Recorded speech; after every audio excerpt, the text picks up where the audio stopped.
Hey everyone, this is Keegan from National Powersports.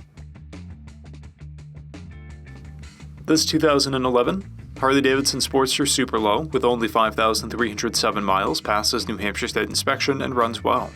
It's been upgraded with a Frankenstein TRIKE kit, windshield, and a Vance & Hines exhaust. The Sportster Superlow offers contemporary power and classic style, giving riders the best of old and new. Nicknamed the Shortster due to its lower seat height, the Superlow offers comfort and stability to a wider range of riders.